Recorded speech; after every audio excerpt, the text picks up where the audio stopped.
Bienvenidos a su programa Luces para el Alma, auspiciado por el Centro de Estudios Espíritas Juana de Ángelis de la ciudad de Cartagena, Colombia.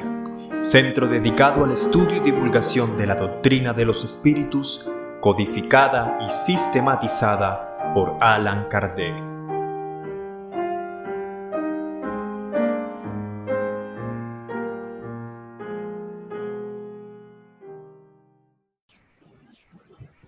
Bienvenidos una vez más a su estudio, este programa de Luces para el Alma, este espacio de divulgación del Centro de Estudios Espíritas Juana de Ángeles. A todos ustedes que se vienen conectando en nuestro canal Ceja Cartagena a través de YouTube. Este espacio creado para la divulgación de la doctrina espírita por el Centro de Estudios Espíritas Juana de Ángeles. Muchas gracias a todos ustedes por escucharnos con todos estos temas desde la óptica de la doctrina espírita, que nos enseña desde luego a ser mejores seres humanos. Nos encontramos en la ciudad de Cartagena, Colombia, y cada domingo a las 5 de la tarde, aquí a través de este canal, nos dirigimos a todos ustedes para hablar de temas actuales a la luz siempre de la doctrina espírita. En el día de hoy hablaremos acerca de la verdad sobre lo que se conoce comúnmente como la muerte digna. Hoy nos acompaña como siempre Alexander Osorio Barón en mi persona y Alcel Renal Turriago, sus anfitriones.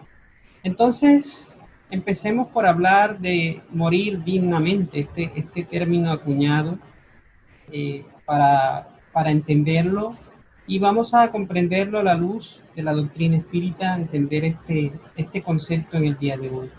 Entonces entendemos que esta palabra es muy conocida en nuestros tiempos, pero procede de una lengua griega y se compone de un lado particular que comprende eu, que significa bueno, y por otro lado el término más conocido en español, que es thanatos, o sea muerte, y que al final quedaríamos con una expresión reducida a una expresión más completa diciendo buena muerte.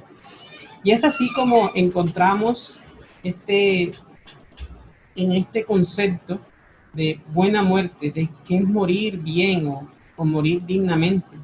Y encontramos varios casos, diferentes portales que nos hablan de personas que han decidido ya una fecha para morir. Es el caso de una joven, un caso muy conocido de Brittany Maynard, que ha conmocionado al mundo, pues ha tomado la decisión de decidir ya una fecha de su muerte porque sufre cáncer de cerebro. Esta joven de 29 años ha relatado un proceso a través de su página web y lo ha documentado, Brittany Maynard Fan. Y ahí ha explicado esa decisión de optar por la eutanasia y lo difícil que ha sido pues para ella este proceso, para su esposo y para toda su familia, pues padece una enfermedad terminal para los conceptos humanos. Y entonces esta semana ella volvió a estar en ese ojo público cuando publicó en la página que narra pues todo su diario de lo que significa para ella este proceso, que ha cumplido el último deseo en la lista de todas esas actividades, según esta joven relata, que quería realizar antes de morir. Esta constaba de visitar el Gran Cañón. La joven, por lo tanto, ha pautado su muerte para este sábado 1 de noviembre, es decir, pronto. Y Maynard no es la única persona que ha tomado esa difícil decisión, y así encontramos muchísimos casos a nivel mundial acerca de este tema, acerca de que las personas deciden en un momento a otro acortar su proceso biológico de vida porque viven procesos difíciles o situaciones muy complejas que no queremos a través de este programa en ningún momento juzgar ni sus decisiones, sino solamente esclarecer de las consecuencias para el ser inmortal. porque siempre esto está siendo visto desde los ángulos de la vida biológica, desde las situaciones degenerativas que se presentan de orden molecular en el cuerpo. Entonces, esto espiritualmente hablando es una situación correcta, sería un cuestionamiento, y por eso queremos hoy, a lo largo de este programa, desarrollar este tema, y queremos, con esta pequeña introducción, darle paso entonces a Axel para que nos aborde un poco acerca de lo que nos dice la doctrina espírita acerca de este tema, de lo que nosotros conocemos como la muerte digna. Axel, bienvenido. Sí, gracias, Alexander. Sí, un tema profundo, ¿no? Y como bien tú anotas, no queremos juzgar ni tampoco reprochar ningún acto, que cada quien es libre de utilizar su vida como lo requiera, como lo piense, ¿no? Sino que, dado el conocimiento que existe y que tenemos de la doctrina espírita, es preciso esclarecer respecto a lo que realmente sucede al espíritu, que es lo que ignoran las personas que atentan contra su vida en estos casos de la eutanasia o la muerte blanda o la muerte digna, ¿no? Y por eso recurrimos a lo que la doctrina espírita nos enseña en nuestro libro base, nuestro libro columna vertebral de la doctrina espírita, que es el libro de los espíritus. Y en la pregunta 953 nos dice precisamente, nos pregunta el maestro Allan Kardec a los espíritus superiores, cuando una persona ve que le aguarda una muerte inevitable y terrible, ¿es culpable de abreviar unos instantes su padecimiento mediante una muerte voluntaria? Es decir, está preguntando, si sufrimos en nuestra vida corporal, ¿nosotros tenemos el derecho a abreviar ese sufrimiento quitándonos la vida? Es la pregunta que hace el maestro a los espíritus, ¿no? Ellos responden lo siguiente: siempre se es culpable de no aguardar el término que Dios ha fijado. Por otra parte, ¿se está seguro acaso de que ha terminado, que el término ha llegado, a pesar de las apariencias? ¿No se podrá o se podría recibir un auxilio inesperado en el último momento? Es decir, una respuesta contundente, ¿no? Aclaran los espíritus, siempre se es culpable de no aguardar el término que Dios ha fijado. Es una respuesta que da claridad respecto al equivocado que estamos al disponer de nuestras vidas. Nunca sabremos si ese término ya llegó, si nuestra vida terminó en un momento específico que nosotros creemos que es ese momento, ni cómo ni cuándo va a suceder. Somos muchos los encarnados que somos salvados, ¿no? En el momento último, en el instante último antes de desencarnar, antes de morir, o somos ayudados cuando no hay ninguna posibilidad de que su vida o nuestra vida continúe, ¿no? En ese instante llega una ayuda divina, no sabemos cuándo se va a dar, solo es Dios quien dispone de la vida, de la vida nuestra, de la vida. Nos vamos contra la ley divina cuando en nosotros hay falta de resignación y de sumisión a la voluntad de Dios. Es un gran error en el caso de quien se quita la vida por desesperación, sí, pero en el caso de la eutanasia hay algo más de responsabilidad, puesto que ha tenido tiempo de razonar eso que realmente es un suicidio. En aquel que de pronto se comete instantáneamente, a veces por una pérdida del sentido común que se parece a la locura, pero en este caso, en la eutanasia, cuando se pensó, se meditó, habrá más responsabilidad, porque las penas, lo que mal se llama castigo, que son merecimientos, siempre son proporcionales a la conciencia que se tiene de la falta que se está cometiendo. Entonces, no puede negarse, sí, que la eutanasia existe en muchas sociedades, como bien mencionaba Alexander, ese ejemplo tan fuerte que puso, ¿no? En el mundo. Pero hay datos estadísticos que son cifras tristes. Hay países en los que este tema se habla abiertamente, se habla de este tema y se admiten las muertes llamadas piadosas, que quedan como buenas, como bien, porque son compasivas. Como por ejemplo cuando los familiares del fallecido o del desencarnado se sinceran con sus más allegados diciendo que, oye, sí, nosotros desconectamos a nuestro familiar porque ya tenía muchos años de sufrimiento y también era muy incómodo para nosotros el tema de esta vida artificial, o que dejaron de suministrarle medicamentos eh, porque estaban prolongando una inexistencia, como lo llaman, ¿no? Intolerable para el individuo y seguramente para los familiares, ¿no? Que no podían soportar indefinidamente una dolorosa situación como esta de esta naturaleza, ¿no? Entonces vemos que la doctrina espírita nos trae para el conocimiento de estos casos la necesidad de vivir, de mantenerse encarnados hasta que lo determinen las leyes divinas. Estamos expiando. Cada aflicción que nos llega es necesario vivirla para crecer. Es nuestro deber afrontarla. Esa es la enseñanza del mundo espiritual. Entonces, podemos ampliarlo más, Alex, ¿no? Viendo qué tipos de eutanasia existen o se conocen, ¿no?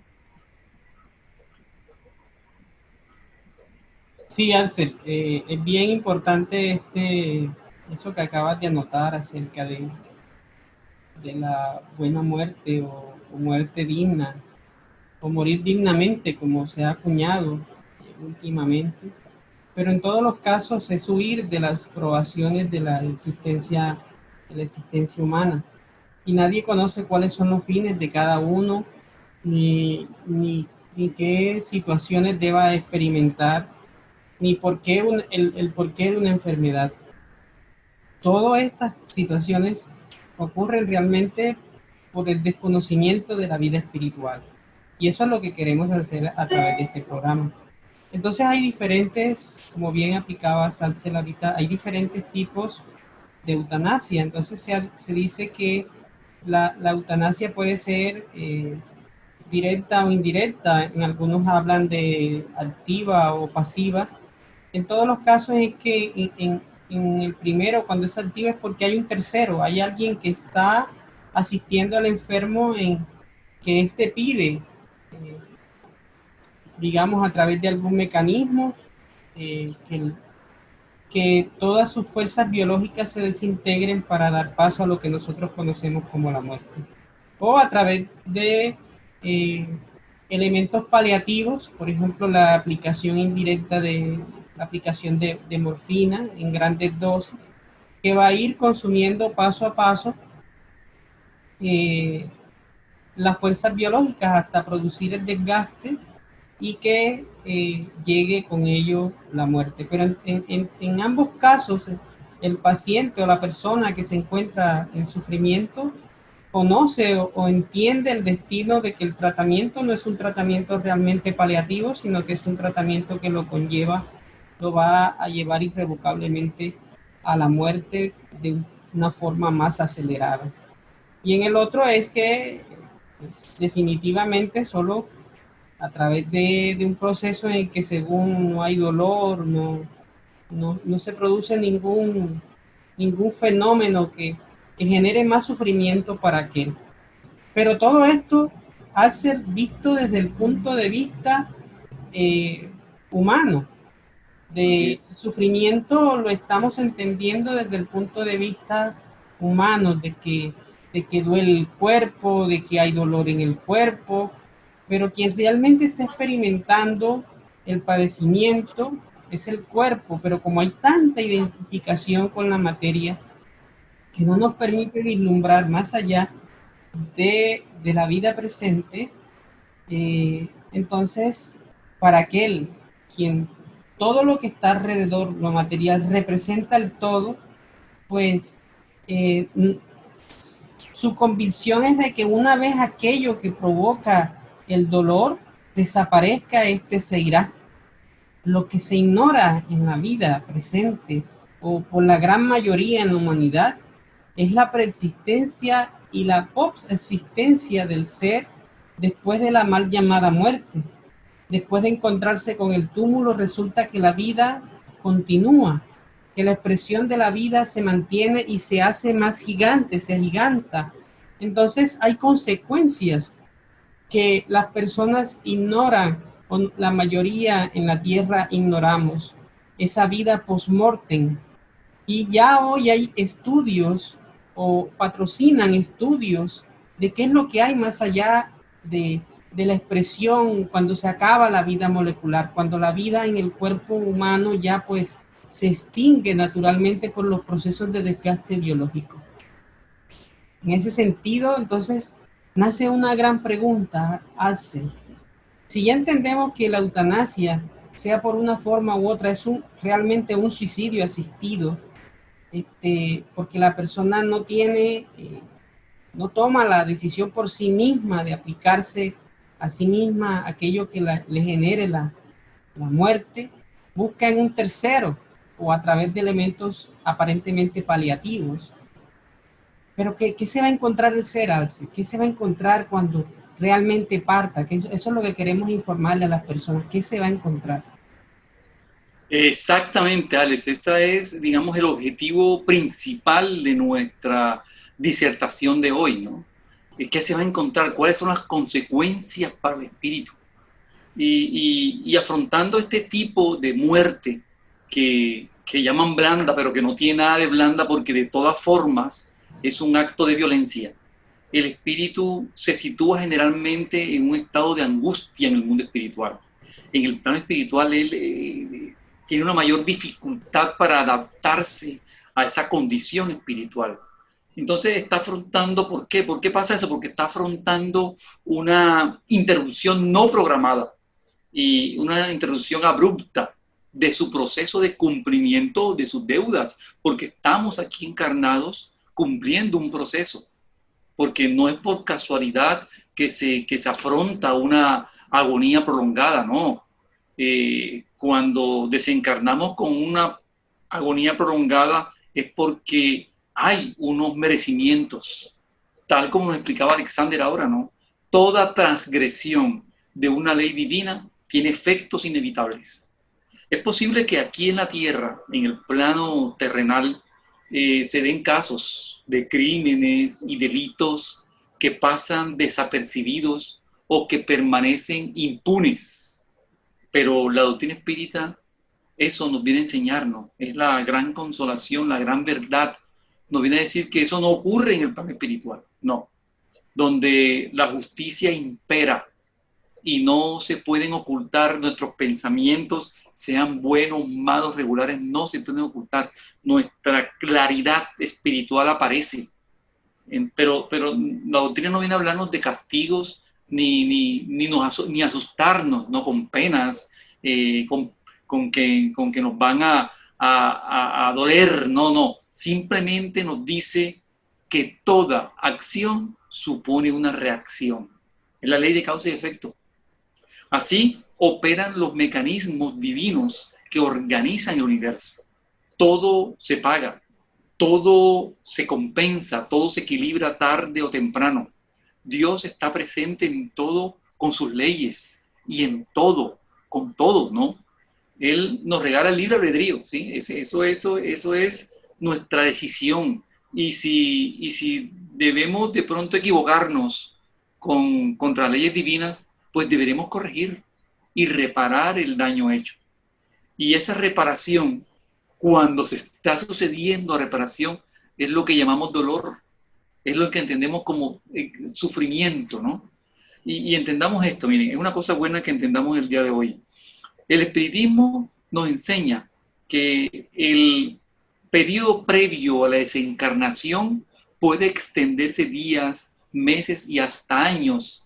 Es el tiempo que el espíritu aprovecha. Ese tiempo no está perdido.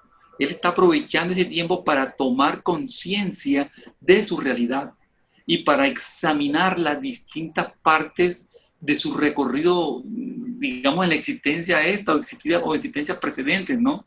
Revisando, estudiando, tomando conciencia. Sí, es cierto, sufre el cuerpo, ¿sí? Eso no vamos a negarlo nosotros los espíritas, nunca. Pero no deja de ser parte de nuestro programa de aprendizaje. Eso es la tierra, una escuela de crecimiento moral.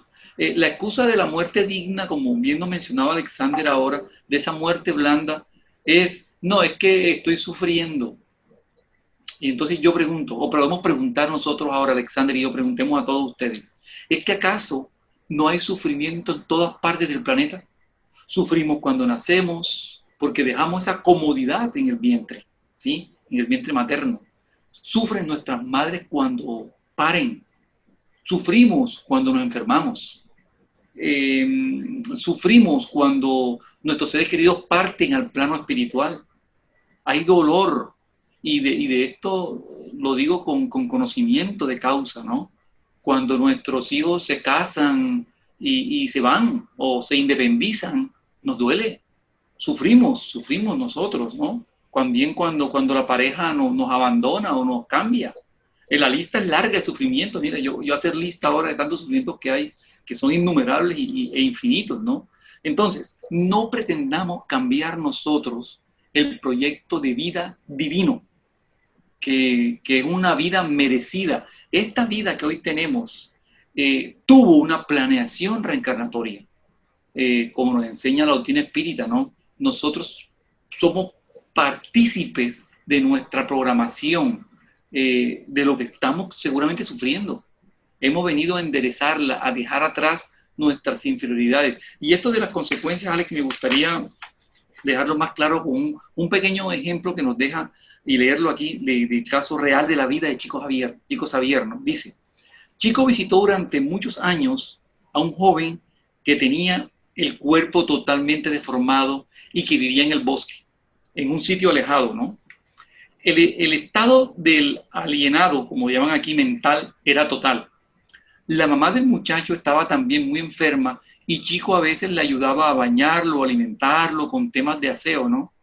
La escena era conmovedora y en una de sus visitas que hizo con un grupo de personas, un médico le preguntó a Chico, un médico que los acompañaba le preguntó a Chico, Chico, ¿ni siquiera en este caso la eutanasia sería posible? Chico contestó, no creo, doctor, le respondió. Nuestro hermano, en su última encarnación, tenía mucho poder.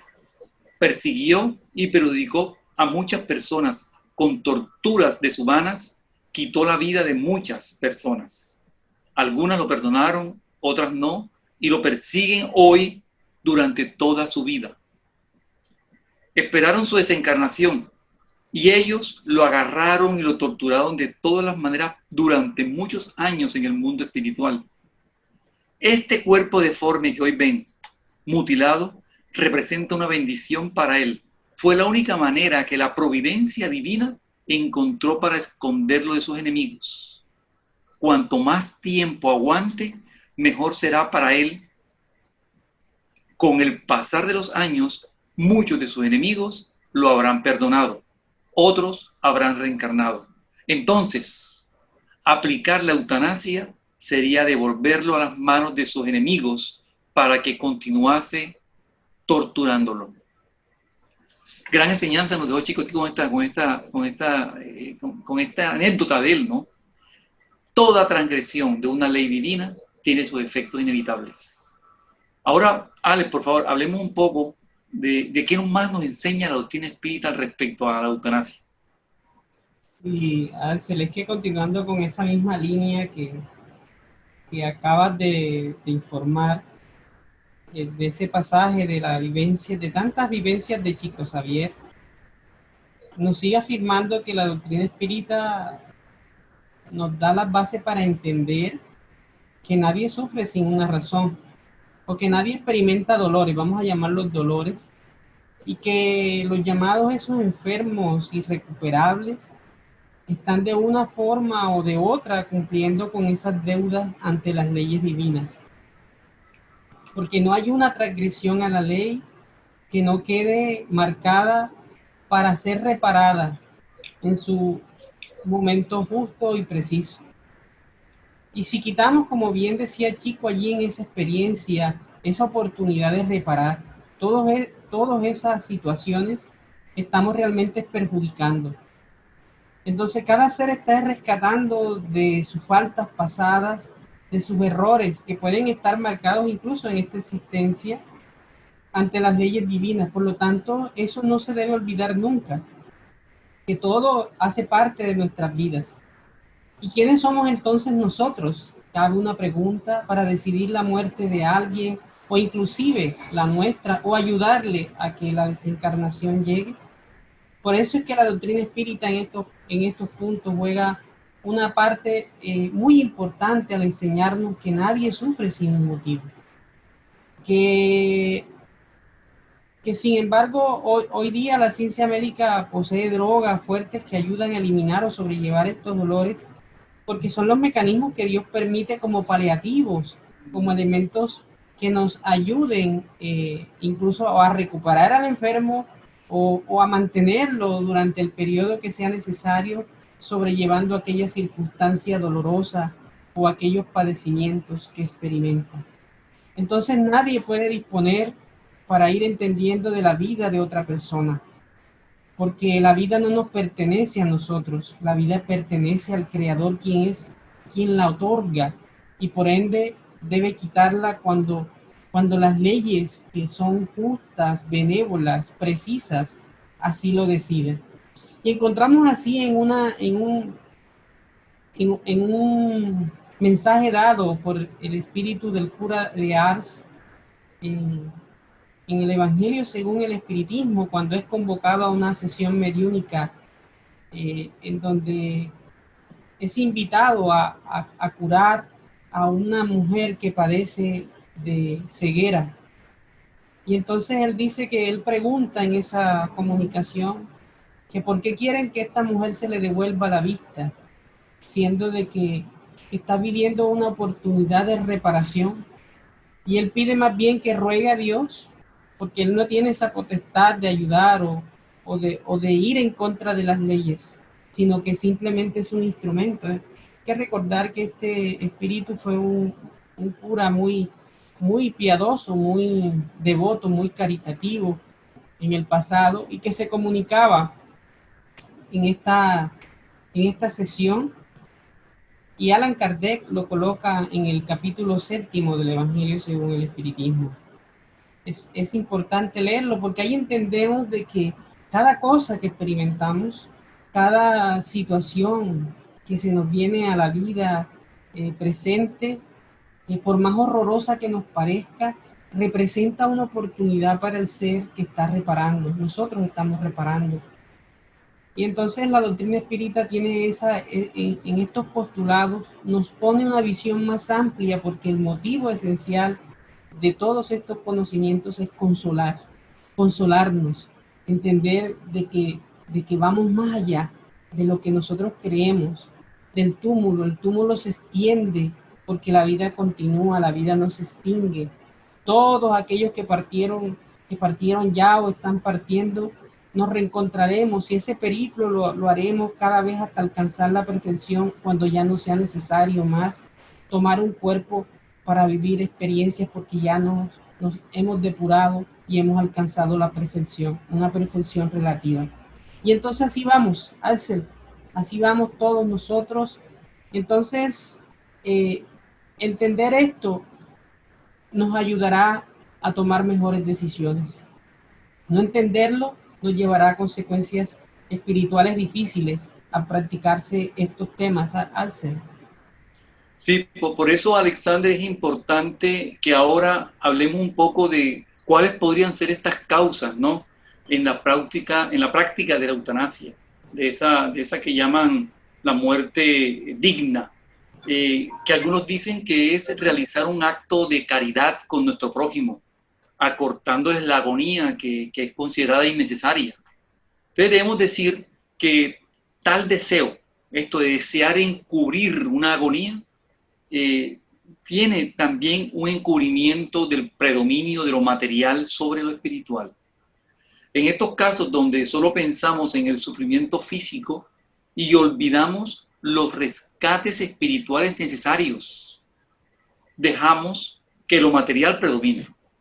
Las causas principales de la práctica de la eutanasia son el materialismo. Eso, cuando pensamos que todo es material, que no hay nada más allá de esta vida, pues sí, pues la eutanasia para nosotros es algo más, algo material que se acaba, ¿no?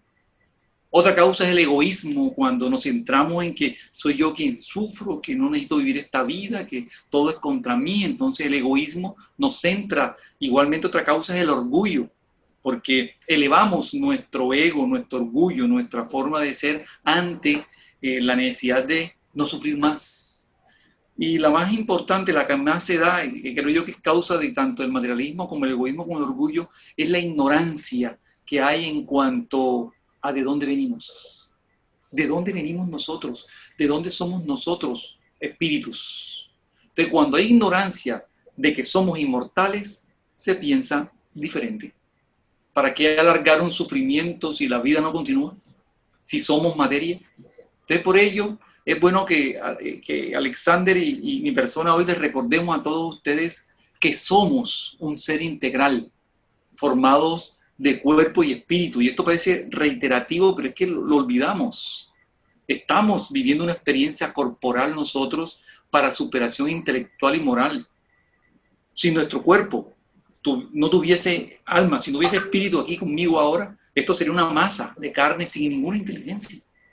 El alma actúa sobre el cuerpo por intermedio de los órganos, y los órganos a su vez están animados por un fluido especial, universal, divino, denominado fluido vital. Los órganos nuestros se mueven porque existe un fluido vital que Dios ha colocado en el universo y lo aprovechamos nosotros. Entonces, durante la vida corporal, el espíritu, que somos nosotros, nos hallamos unidos al cuerpo por su envoltura semimaterial, que es el periespíritu, que tanto hemos hablado en este programa en otras ocasiones, ¿no? Entonces, cuando nos morimos, solo se destruye el cuerpo, y no esa segunda envoltura que se separa del cuerpo solo cuando la vida orgánica ha terminado. Entonces, mientras exista vida orgánica, que es la enseñanza de hoy, no hay separación completa, definitiva, del alma y del cuerpo. No la hay. No somos solo un cuerpo material, no. Somos espíritus eternos en un continuo progreso, como bien mencionaba Alexander ahora, ¿no? Estamos en un planeta que es un sitio educativo. Venimos a esta escuela, reencarnamos tantas veces como sea necesario para nuestro crecimiento. Tenemos que recordar eso ahora. Tenemos que recordarlo porque es parte de entender por qué no a la eutanasia. Nosotros venimos a esta vida, a esta encarnación, a evolucionar. Y en cada encarnación vamos entendiendo poco a poco las leyes divinas, que son leyes para nuestro crecimiento, no para culparnos, no para castigarnos. Son leyes para encauzarnos. Y una de ellas es la ley de causa y efecto. Y por eso las pruebas, las enfermedades, la miseria, inclusive la riqueza, son pruebas que nos llevan a aprender, a valorar aquello que en otras existencias nosotros no hemos apreciado.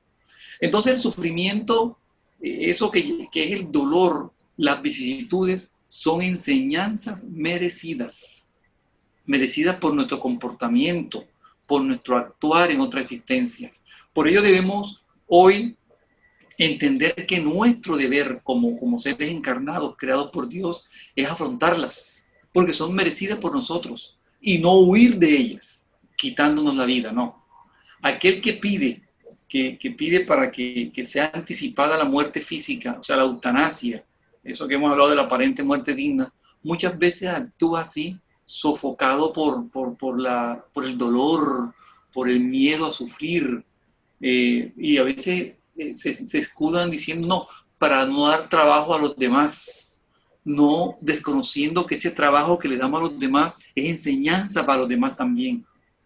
Entonces, pensar así es una especie de fuga psicológica, una fuga de la realidad, y entonces recurrimos a la eutanasia. Entonces nosotros huimos del sufrimiento, muchas veces queremos librarnos de él. Esa es nuestra naturaleza, ¿no? Es un instinto que tenemos de protegernos, pero es un hecho que somos depositarios de este cuerpo físico. El cuerpo es un préstamo que Dios nos concede para el progreso intelectual y moral, como ya nos ha explicado bien Alexander, ¿no? Entonces, partiendo de este principio, si el hombre no es capaz de crear la vida, tampoco tiene ningún derecho a quitarla. Por eso ahora podríamos hablar un poco del conocimiento que hay, ¿no, Alexander? De la experiencia que se tiene al desencarnar por la eutanasia. Así es, Axel, porque a través de la doctrina espírita, que es rica en conocimientos acerca de la vida espiritual, porque a través de la mediunidad de mediums positivos, como lo fue Chico Xavier, llegaron diferentes obras que, que traían las manifestaciones de aquellos o experiencias de aquellos que se permitieron este fenómeno de la mal llamada muerte digna, porque no es ninguna muerte digna.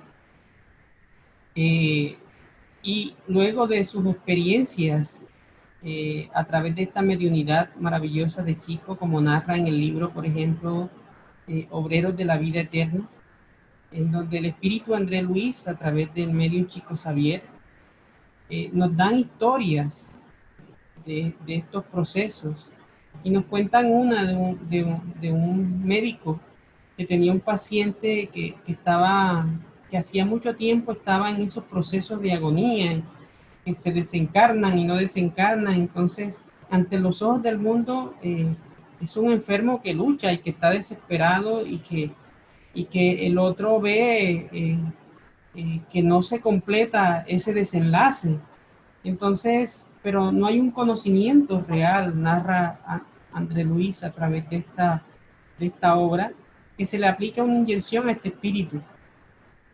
Pero oh, sorpresa que aquel, al producirse la relajación de todo el cuerpo, es decir, que al establecerse la rigidez post-mortem, o aplicándosele esta inyección, pues el espíritu no logra liberarse de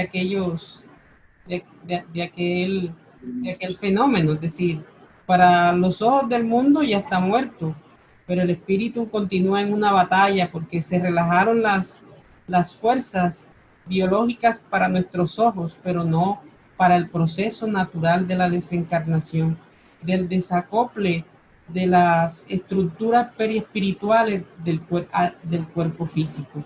Entonces esto es una carga, un proceso fatigante para el espíritu, que comienza entonces ahora en otra lucha, como manifiesta André Luis en este libro, que invito a que leamos. Entonces, ¿qué se encuentra? Que hay un panorama diferente, nos narra André Luis en este texto, donde a los ojos del mundo hay una experiencia para la vida material, pero realmente ante los ojos de los espíritus, ante la visión del espíritu, hay otra realidad desdoblante ahí que no podemos entonces nosotros percibir, y que es de mucho sufrimiento. Solo horas después pudieron ayudar a este ser a que pudiera ser llevado o asistido a zonas de estas espirituales que nos narra André Luis y otros espíritus a través de esta mediunidad fantástica de Chico, y hoy a través de la mediunidad de Divaldo, que también son medios positivos que nos traen estas informaciones claras y corroborables a través de la mediunidad. Entonces la mediunidad se torna en ese aparato o ese instrumento de la divinidad para demostrarnos la inmortalidad, que la vida continúa, por los detalles, por las expresiones, por la corroboración de los fenómenos, por todas estas estructuras que a través de la observación nos permiten dar fe de la vida post-mortem. Entonces, entendamos de que la vida continúa, Axel, de que la vida no se para, la vida no se detiene, la vida es un continuum de experiencias, solo que vamos en un periplo donde dejamos el cuerpo físico, lo volvemos a retomar, y así hasta cuando alcanzamos grados luminosos en que ya no es necesario. Pero mientras esto sucede, estamos en esta escuela. Axel, el tiempo se nos agota, yo creo que debemos ir concluyendo. Yo sé que muchos quisieran que continuáramos y daremos otras expectativas acerca de estos temas tan polémicos, digámoslo así, por usar alguna expresión, pero que queremos no en ningún momento, como lo anunciamos al inicio de este programa, juzgar las decisiones de todos aquellos que ya se han lanzado o que lo están pensando, sino que queremos a través de este mecanismo simplemente llevar un conocimiento acerca de las realidades del espíritu, acerca de las realidades de la vida, para tomar mejores decisiones a futuro. Ansel. Así es, Alexander. Yo creo que bien dices, es oportuno ya ir concluyendo. Y para esto me gustaría recordar un tema muy nuevo, ¿no? Muy actual. Por ejemplo, Holanda, de los Países Bajos, es uno de los países donde se ha aprobado legalmente la eutanasia y sufre un gran problema social, ¿no? Es un país muy desarrollado y sufre problemas sociales graves, ¿no? En noticias hablan de muchos ancianos o personas de tercera edad que huyen de Holanda con miedo de la eutanasia. Buscan asilo en Alemania o en otros países cercanos que se convierten en acogedores de estos señores o señoras de tercera edad que tienen miedo a ser víctimas de la eutanasia a petición de sus propias familias.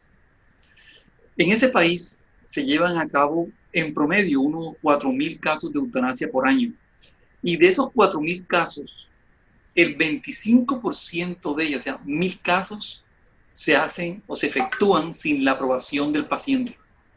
Entonces, si algo es cierto es que los avances científicos, como bien explicaba Alexander hace un instante, han permitido curar enfermedades que antes eran incurables. También han proporcionado los medios necesarios para que los hombres y mujeres podamos vivir más años con mejor salud, ¿no?